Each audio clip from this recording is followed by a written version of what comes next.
민주당의 목적은 내년 6월까지 끌고 가서 이걸 가지고 선거의 꽃놀이패로 활용하고자 하는 것인데 약간 궤변이라고 좀 느끼는 게 왜 정치 수사라고 주장하실 수 있다고 봐요. 정치 수사죠. 그렇기 때문에 탄핵의 강을 건널 수 없다? 건널 수 없죠. 승복할 수 없다? 보세요. 자, 들어보세요. 머리를 열고 들어야 돼요. 지금처럼 여당이 특검을 몰아붙이는 경우는 없다라는 것부터 말씀을 드릴게요. 증언거부권을 제한한 것은 문제가 안 되지만 그 이후에 우리들이 나가서 부족한 증언 것은 거부 하라니까요. 국민의힘 김민수 최고위원이 이번에는 JTBC 방송에서 거침없는 직격탄을 날렸습니다. 지금 보겠습니다. 탄핵에 대한 당론은 승복한다 아니었나요? 헌법재판소에 판결이 나고 나서 송원석 당시 이제 원내대표가 탄핵에 대해서 반대했지만 어쨌든 우리가 승복하지 않을 방법이 없으니 그 결론에 대해서는 승복하는 게 우리 입장이라고 했잖아요. 그럼 더 이상 이 탄핵에 관련된 논쟁이 벌어져서는 안 되는 거 아니에요? 탄핵에 대한 논쟁을 누가 가지고 가는지 보세요. 국민의힘은 탄핵의 강을 건널 힘이 없습니다라는 말을 했거든요. 예를 들어서 우리들은 힘이 없다. 탄핵의 강을 건너고 민생의 바다로 나가고 싶은데 이 힘이 없어. 민주당이 놔줘야 건널 수 있다는 거예요. 민주당이 지금 특수 차례 특검을 하고 있고 대통령 부부를 계속 카메라 앞에 세우고 있고 내란몰이 수사를 하고 있고 어떻게 탄핵의 강을 건넙니까? 우리가 건너고 싶다고 건너는 게 아니다. 우리가 건너겠다라고 100번 1000번 얘기해도 민주당의 목적은 내년 6월까지 끌고 가서 이걸 가지고 선거의 꽃놀이패로 활용하고자 하는 것인데 이 사이에 국민 갈등을 일으키고 보수 지지자들의 분노를 이끌고 이걸 계속 이용할 건데 우리가 건널 수 있습니까? 우린 건널 힘이 없다. 그러니까 사법과 입법과 행정을 모두 장악하고 있는 민주당 힘 있는 민주당이 제발 탄핵의 강을 건너시고 민생의 바다로 나갑시다. 그러면 우리들이 협조할 거 협조하겠다. 민주당이 탄핵의 저는 강을 이거는 약간 궤변이라고 좀 느끼는 게 왜냐하면 특검의 수사가 국민의힘의 입장에서 볼 때는 과도할 수 있고 어쨌든 현 정부에서 주도권을 쥐고 가는 거기 때문에 임명도 그렇게 했으니까 뭐 정치 수사라고 주장하실 수 있다고 봐요. 정치 수사죠. 라고 주장이 주장하실 아니라. 수 있는데 그러면 그 특검의 수사 영역에 대해서 논하는 건 괜찮은데 그렇기 때문에 탄핵의 강을 건널 수 없다? 건널 수 없죠. 승복할 수 자, 없다? 보세요. 자, 들어보세요. 자, 이거를 그러니까 머리를 열고 들어야 돼요. 우리가 다 같이. 열려 있습니다. 네, 저희 열고 들어야 알고리즘은 돼요. 열려 있어요. 그러면 한번 네. 열고 들어보세요. 특검이 뭐죠? 특검 제도가 왜 도입됐죠? 뭐 특별 수사가 필요하다라고 판단을 언제 하는 필요하지? 거죠. 뭐 검찰이 잘 못하면 아니에요. 특검 제도라는 건 1999년도에 미국에서 가져와요. 근데 참 웃기게도 1999년도에 미국에선 특검 제도가 사라집니다. 자, 특검의 무용성이나 이게 제도의 악용 때문에 그런데요. 우리나라에 지금 특검이 1999년도에 들어왔고 특검이 진짜로 필요한 이유는 무엇이냐면 검찰에 대한 인사권을 가지고 있는 행정부를 수사할 때 검찰이 제대로 수사할 수 있겠느냐.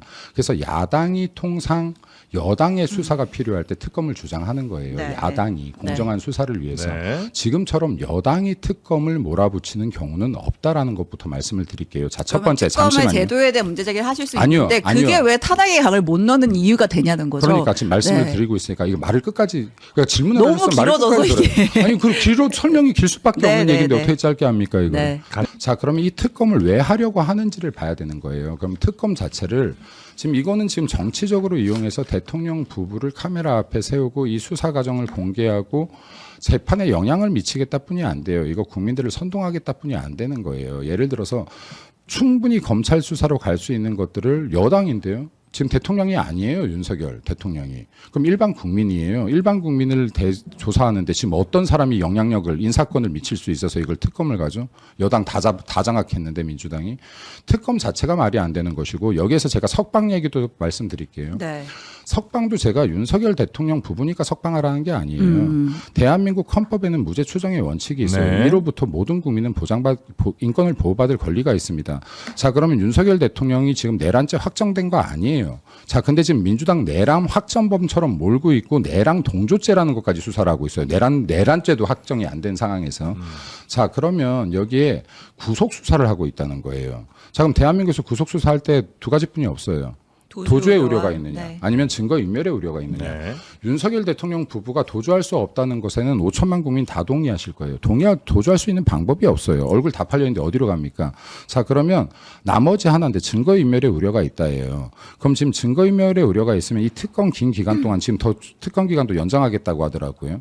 이렇게 지금 긴 시간 동안 계속 내란몰이하면서 수사를 했는데 아직까지도 인멸할 증거가 남았다고 판단되거나 증거 확보가 안 됐으면 둘 중에 하나인 거예요. 증거가 없거나 특검이 무능하거나.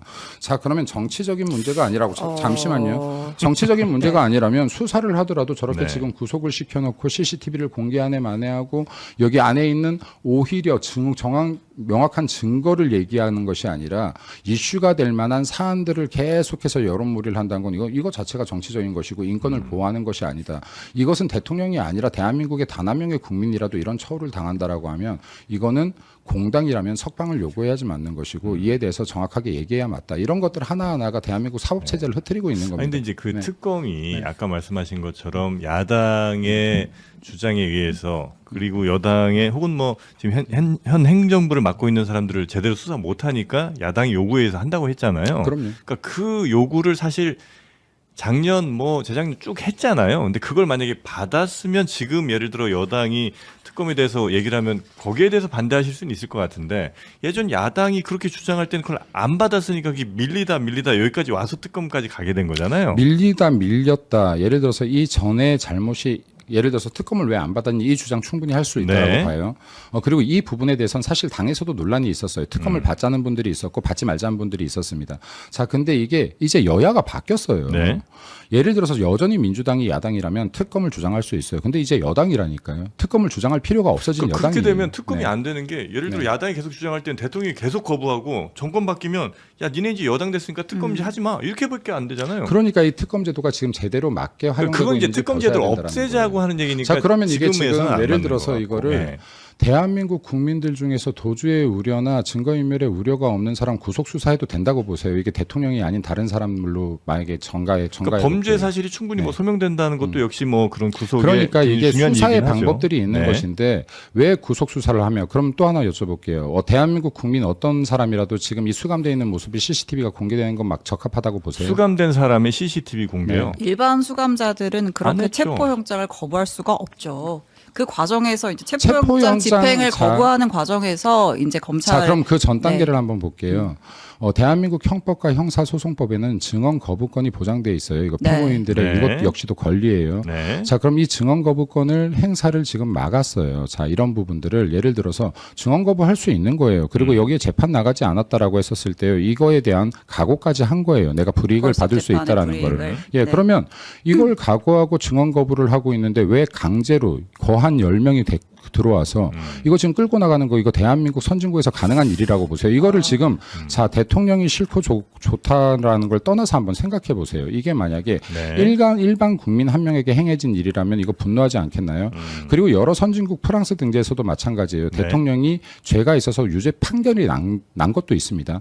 그럼에도 불구하고 통상 가택연금이라거나 수사의 과정에서 전직 대통령이라고 할지라도 이건 국격의 문제라고 보고 이렇게 수사하는 경우는 있지 않아요. 이거는 네. 지금 그렇기 때문에 인권 유린이라는 말이 나오는 것이고요. 영장이 적법한 그리고- 절차에 의해서 발부가 됐고 말씀하신 대로 뭐 증언을 거부할 수 있죠. 그러면 발부된 영장 집행에 따라서 현장에 가서 증언을 거부한다든지 할 수 있는 건데 애초에 그 법 집행 자체를 지금 받아들이지 않고 있는 그러면 거잖아요. 이게 영장 자 보세요. 이게 지금 얼마나 편리하게 해석하고 있는 것인지.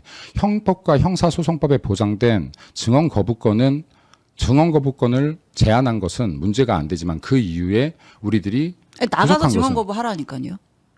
특검이 부르면 조사에서 조사 현장에 나가서 예, 말하지 진술을 거부할 수 않겠습니다. 있죠. 답변하지 네. 않겠습니다라고 그것에 충분히 대해서 할수 나와 있지 있잖아요. 않잖아요. 안 나가고 증언하지 않겠다라고 하잖아요. 예를 들어서 네. 무조건 나오라고 지금 법에 돼 있지가 않잖아요. 체포영장이 자, 그러면 발부가 되면 그럼 이때까지 신변 확보를 할 그러면 수가 제가 하나 있는 더 법적 말씀드릴게요. 그러면 이재명 대표가 이때까지 그렇게 대통령이 되기 전까지 수없이 재판 거부를 하고 이거 제가 정확한 횟수 모르겠는데 50회가 넘었던 것 같은데요. 이런 건 어떻게 생각하세요? 그래서 많은 비판을 받았죠. 네. 예. 이런 건 어떻게 생각하세요? 그래서 많은 비판을 받았죠. 네. 예. 많은 비판을 받았다고요?